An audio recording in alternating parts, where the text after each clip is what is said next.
Welcome. My name is Joan Service, and I'm the Executive Director of the Arizona Housing Coalition. Welcome to the Arizona Housing Coalition's three-part video series on HUD and homelessness. In part one, we'll provide an overview of the main coordinating structure, the Continuum of Care, also known as the CoC.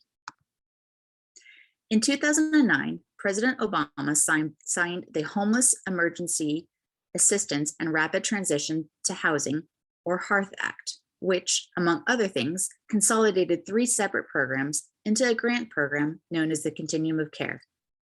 By requiring communities to submit a single application, the U.S. Department of Housing and Urban Development hoped to encourage coordination of housing and service providers on a local level. The CoC program is designed to provide services to individuals and families experiencing homelessness with the goal of long-term stability. More broadly, the program is designed to promote community-wide planning, improve data collection and performance measurement, and allow each community to tailor its program to the particular strengths and challenges within the community.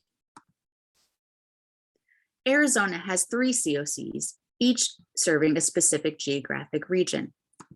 The Maricopa and Tucson-Pima County CoCs cover our state's most populous counties, and the Balance of State CoC, run by the Arizona Department of Housing, covers the remaining 13 counties.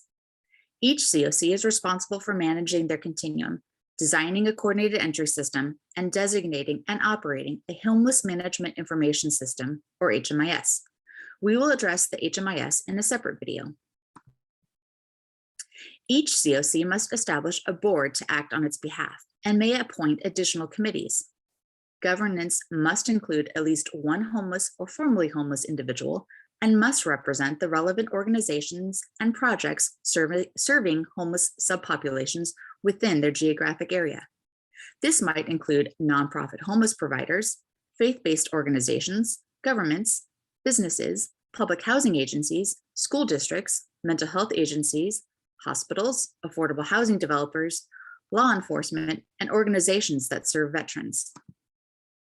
HUD identifies four necessary parts of a continuum of care: outreach, intake, and assessment in order to identify service and housing needs and provide a link to the appropriate level of both.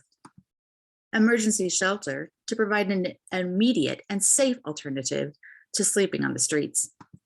Transitional housing with support services to allow for the development of skills that will be needed once permanently housed, and permanent supportive housing to provide individuals and families with an affordable place to live with services if needed. CoCs are also tasked with tracking the homeless community in their area. HUD requires a biannual count of the homeless population and an annual inventory of housing units and beds that will make up the homeless support system. These counts provide an overview of the state of homelessness within a CoC and offer the information necessary to redirect services and funding as necessary. Each year, HUD awards CoC program funding competitively. Recipients of this funding may contract with other organizations or government entities to carry out the grant programs.